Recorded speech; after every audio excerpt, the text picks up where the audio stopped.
name is Faith, an intern from the Center of Advanced Psychological Sciences.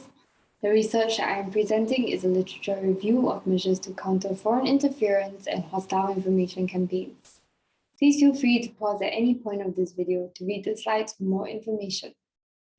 Let us start the first part of this presentation by defining foreign interference and hostile information campaigns, referred to as FI and HIC respectively in this presentation. In summary, FI is when foreign actors undermine the politics of a state, and HIC is coordinated behavior from inauthentic accounts to divide society. In the past few years, FI and HIC has been an increasing threat worldwide, especially after the US 2016 presidential elections. And to guard against FI, governments worldwide have ramped up measures to face this threat. Combating FI in Singapore is especially important as Singapore is not immune to this threat, given our history with FI before. Thus, there is a need to look at how to counteract this increasing threat, which is discussed in methods.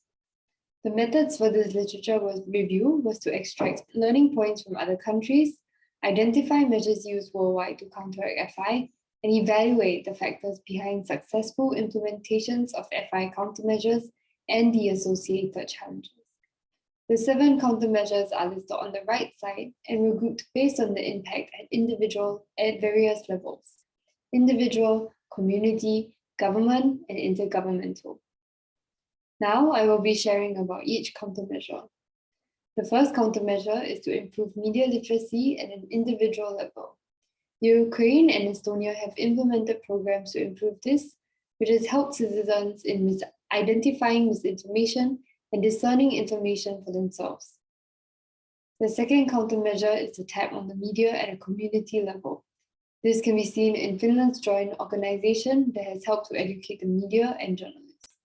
Tapping on the media has been successful as investigative journalism has helped to uncover FI cases.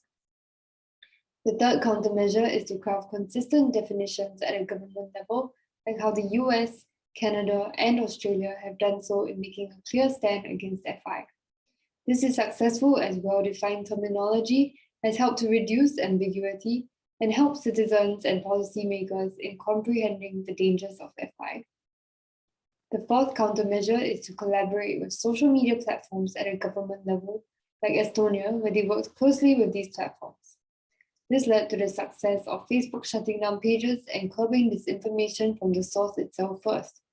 However, the challenge to this is that self-regulation can be a disincentive for social media platforms when it runs counter to their profit motive.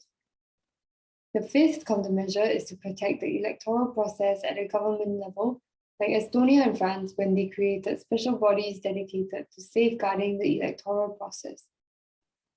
When such bodies are set up, there is increased effectiveness in integrating different stakeholders in society, and this applies to the FI context as well. The sixth countermeasure is to implement legislation or policies. Legislation and policies to counter FI were implemented in New Zealand, Canada, and Australia. This helped to promote transparency and flag out FI. However, the challenges to this is that legislation is not the silver bullet solution, and some legislation may not cover and consider several activities as FI, making this a challenge. Lastly, the seventh countermeasure is to build new capabilities and resources at an intergovernment level, seen in Singapore, where the Singapore government has collaborated with Estonia and Latvia, 2 frontline states with a country of history of cyber attacks.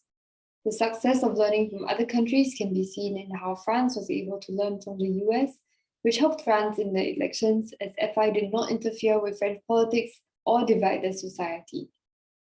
Thank you for your time and for listening to this presentation.